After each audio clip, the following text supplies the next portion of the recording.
If you want to learn how to make multiple floral or botanical patterns with one template, stay tuned, you're in the right place.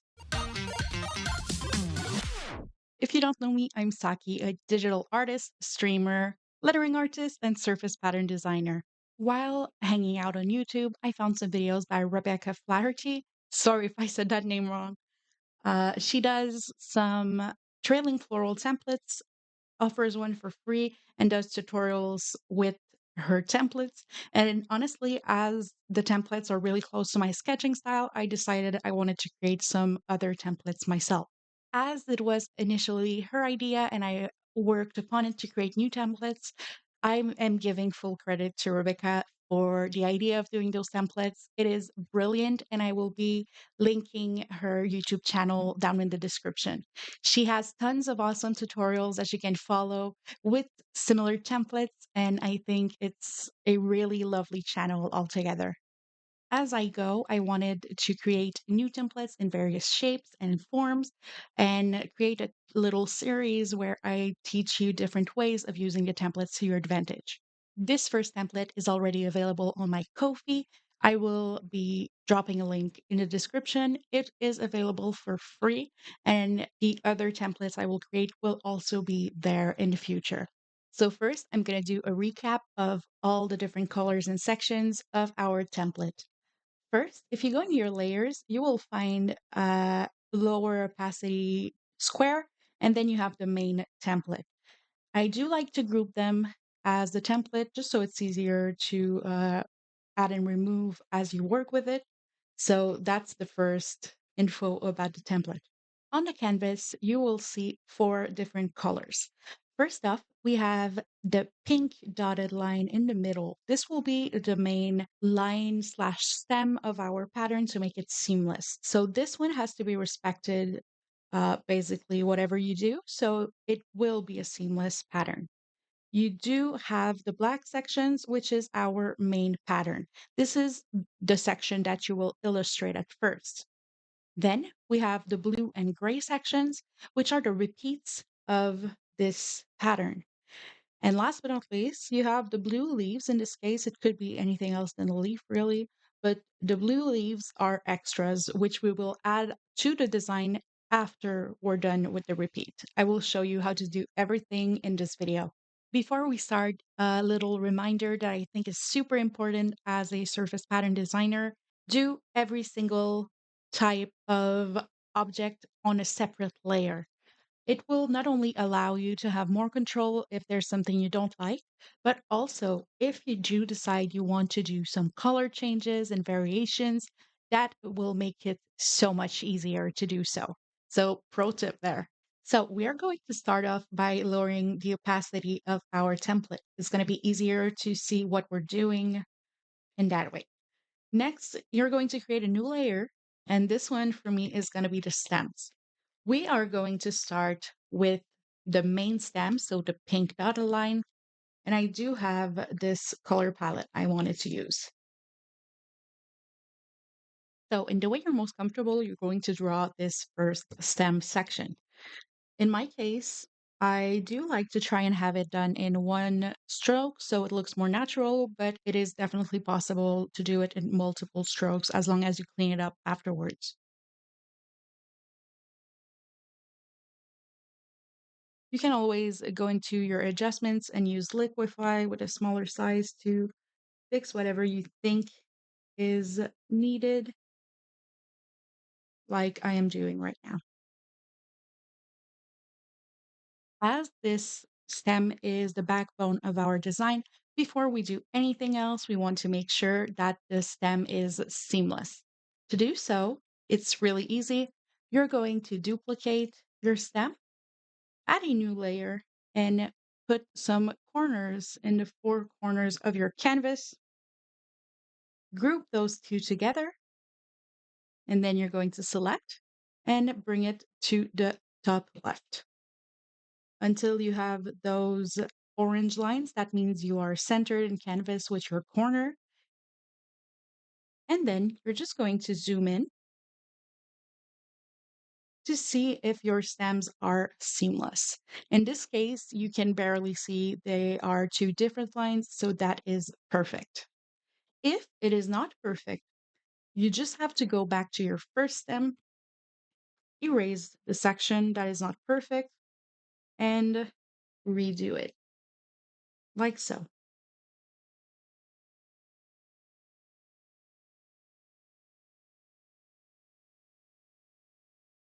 You can clean up your line as well if there's anything that you don't like, but basically, this is it. You can also decide to test the other end, but theoretically, since one end works, it means each side will work. So now you can remove your new group here. Just delete it. You won't need it again for now. Next, we're going to draw all of the other stems of our pattern.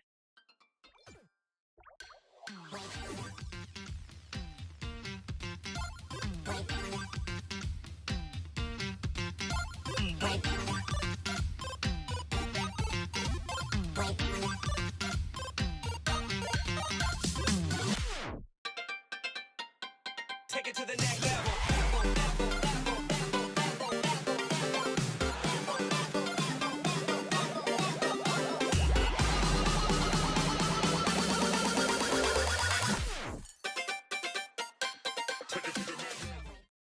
So here we go. We have our stems. That also means if you want to add shading to them, you can, but I do like to add it later. And we can get to the leaves.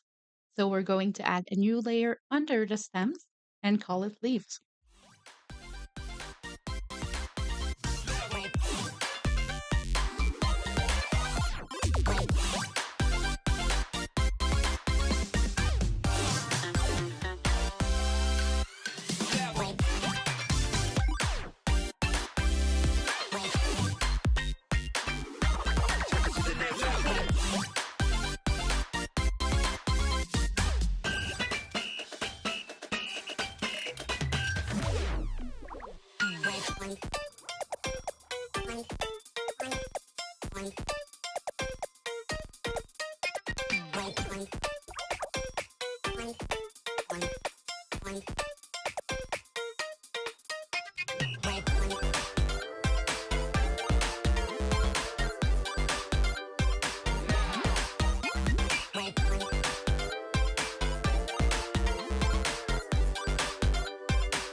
So next up, we're going to work on the flowers. I like to start with flower center and then I go in with the petals.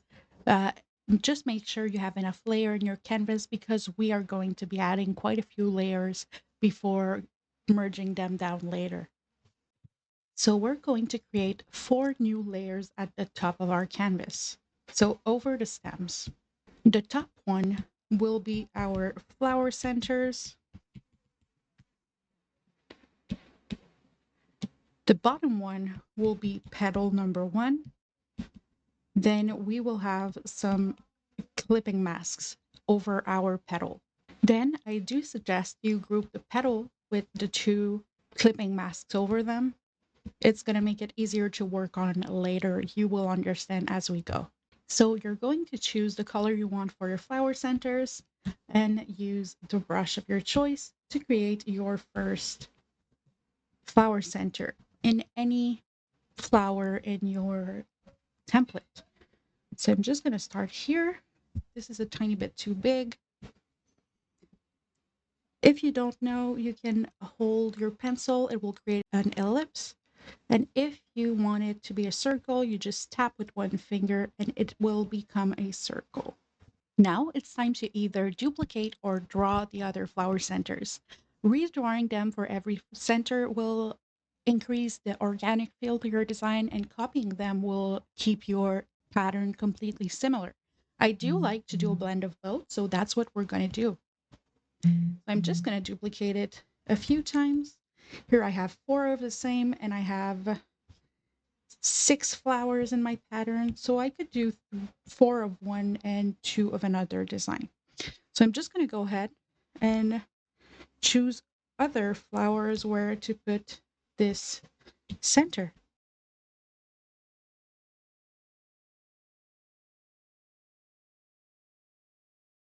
I'm going to merge them and then draw the 2 other ones.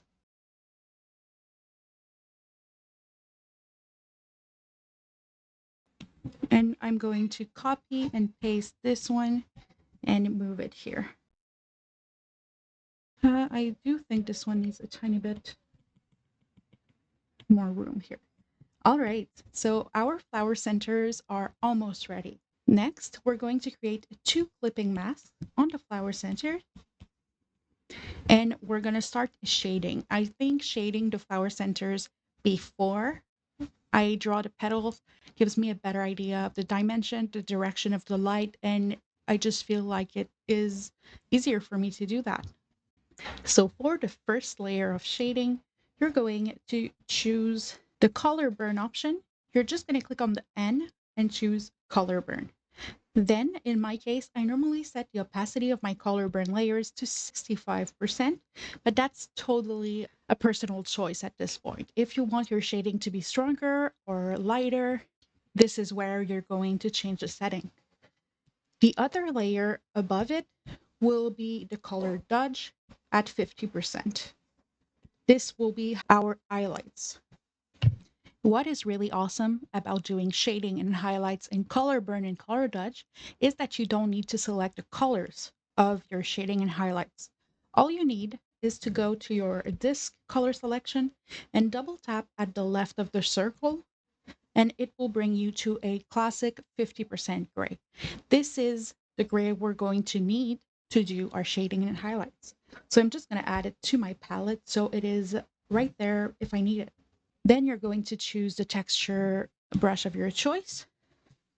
Go on your color burn layer and just start applying with that medium gray. It's going to give you a deeper color of the color you used. Then you're going to do the same thing in color dodge with the same medium gray, and you'll get a lighter version of your color.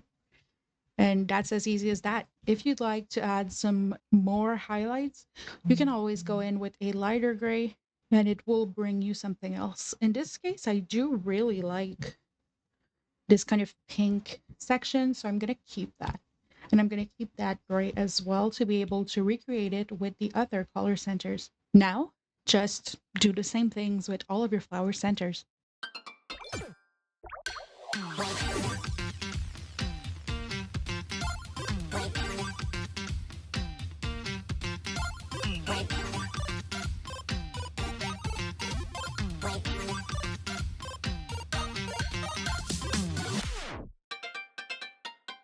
Take it to the next level.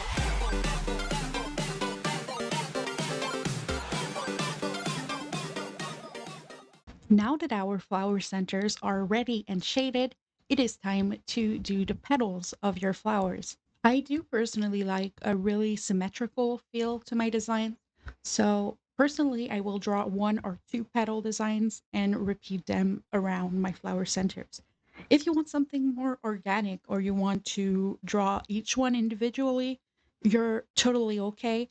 Just follow the same shading techniques, the multiple designs you use. So yeah, let's get to petals. So what we're going to do is we're going to select the petal in our layers and create our first petal shape For this design, I want my shading to be identical on every petal. So we're going to set up our two clipping mask layer just like we did with the flower centers. So the bottom layer will be our shading with a 65% opacity color burn, and our top layer is going to be our highlights in color dodge 50%. As I said earlier, you can always change those percentages and play around with different blending modes. So that's really up to you at this point.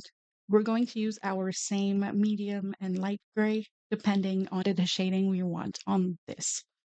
So the way I like to shade flowers is I start from the bottom and add those shading in kind of a line shapes in a way. Sometimes it's a bit too delicate. In this case, when you use lighter shades, it may look a bit less intense. In this case, you can always toggle up the opacity of your color burn layer. In this case, I do like the contrast of this more.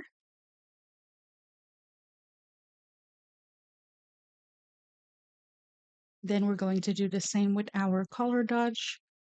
Color dodge generally is more intense. So I'm happy with that. I think it looks lovely. I'm going to lower my color burn a tiny bit like this. And I'm really happy with how this looks. Now you can close the group dropdown and duplicate it for your next petal. Then by using the selection tool, you're going to be able to rotate it 90% or whatever angle, depending on what you want to do. So in this case, I want 8 petals. So I'm going to do this again until I have my first 4 petals. Then I'm going to group those 4 groups together as I'm going to call them top petals. And I will duplicate that group. The bottom one will become bottom petals. And if I select a whole group, select it and rotate it 45%, it's going to complete my flower. On the bottom layers of petals, I do like to go back into each color burn section, and I'm just going to add some shading right here between the petals to give it a sense of depth. And I'm going to do that for every single layer.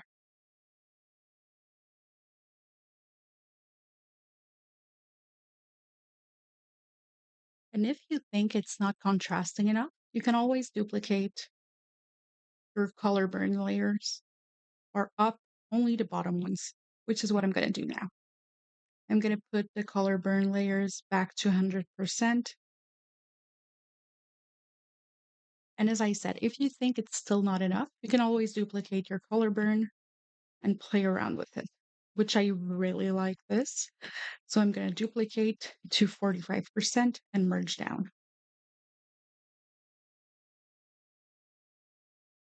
That's just going to give a lot of depth to the design.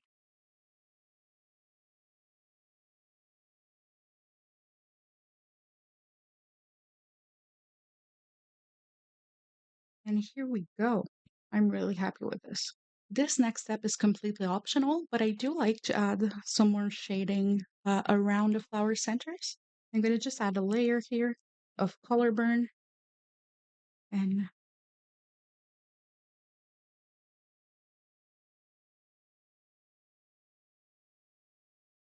just add shading as I feel it needs it.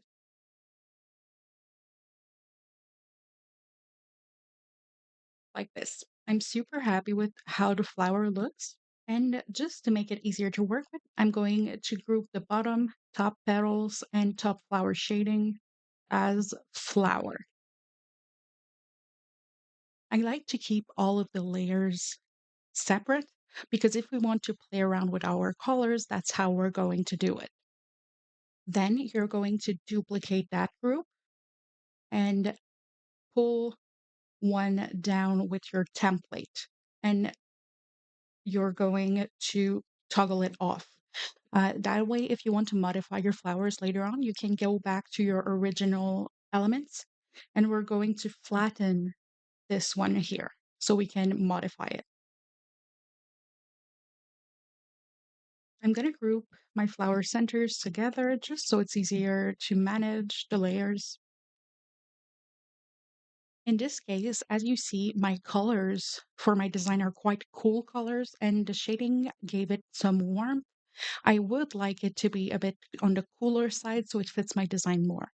Now that I have a flattened petal layer, I can go into my adjustments, use saturation and brightness, and I can bring it to a cooler pink hue, or I can really change the color whatever way I want to.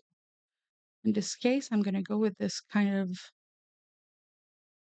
this is my original, and I'm going to bring it more on the cooler pink side.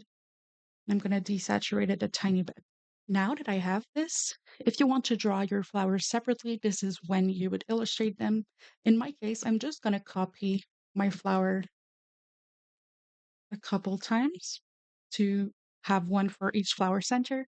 And as I adjust them, I do like to rotate them just so it looks a tiny bit different.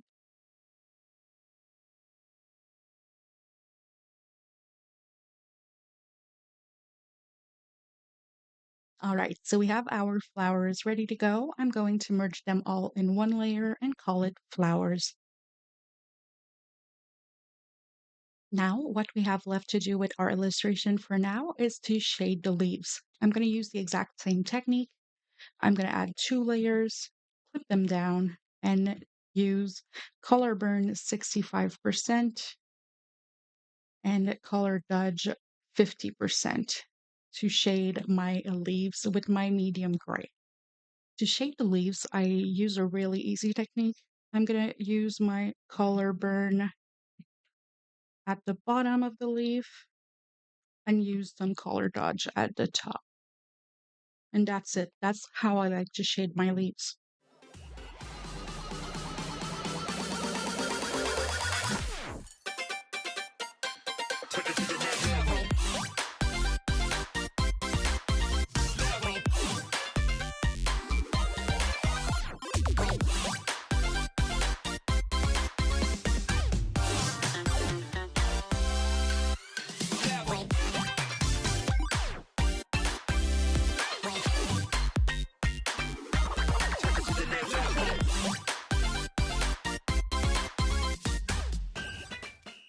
For the stems, I do like to add some shading there, but I like to add just a tiny bit.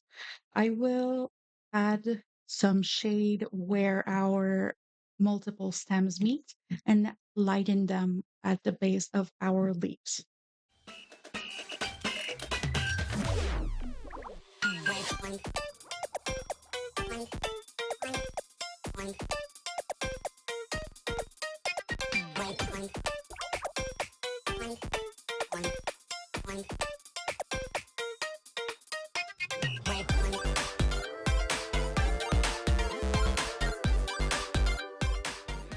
So now it's time to create our repeat. I grouped our leaves, stems, flowers, and flower centers as a group, duplicated it, and flattened it to our initial pattern. Now you're going to add a new layer and just add some guides at the 4 corners of your canvas. Group the corners with your initial and duplicate it 4 times. So you have 5 copies of your group. So now you're going to use the selection tool and bring it to every corner. Again, look for those orange lines. They will guide you so you're sure they're placed well.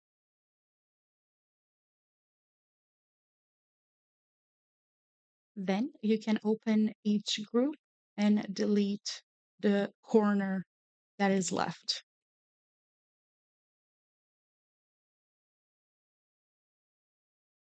And now you can join all of these together as your initial pattern. As you see, we're almost done, but you still have those blue leaves that are still there. All that you have to do now is illustrate on these remaining blue leaves.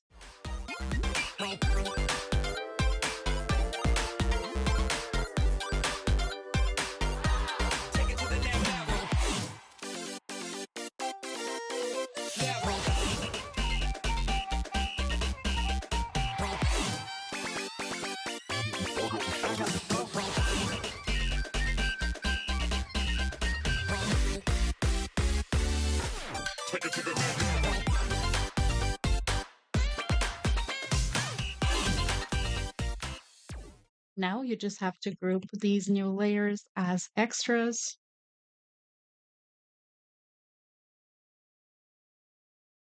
You can keep them down there, duplicate them, toggle off the bottom one, flatten the initial, and join these together.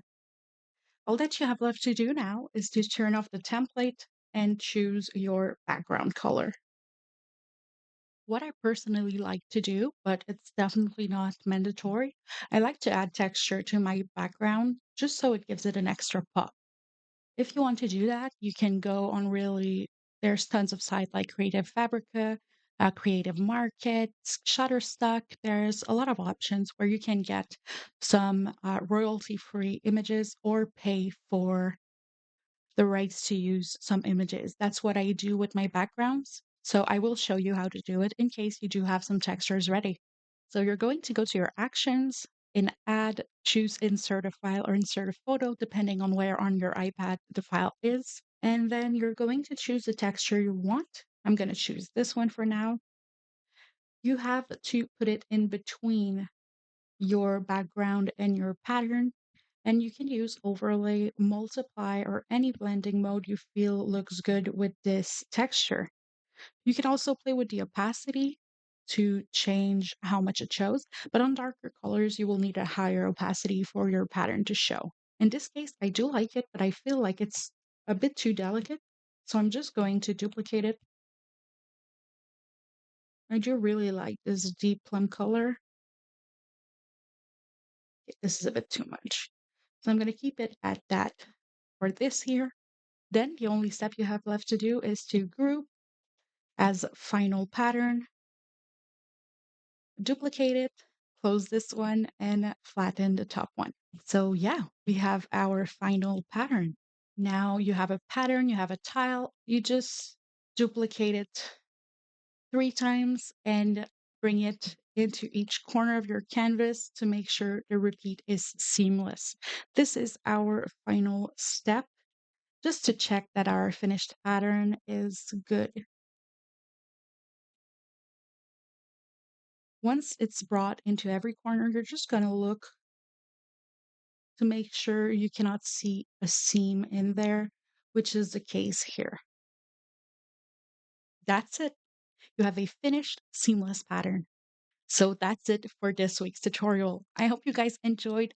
If you did, please leave a follow and a like to this video. It really helps. If you want to learn how to create multiple different patterns with these kinds of templates, stay tuned and make sure you have notifications on, because I'm going to make multiple patterns out of multiple templates. And it's a really good way, I think, to learn different variations to a similar frame.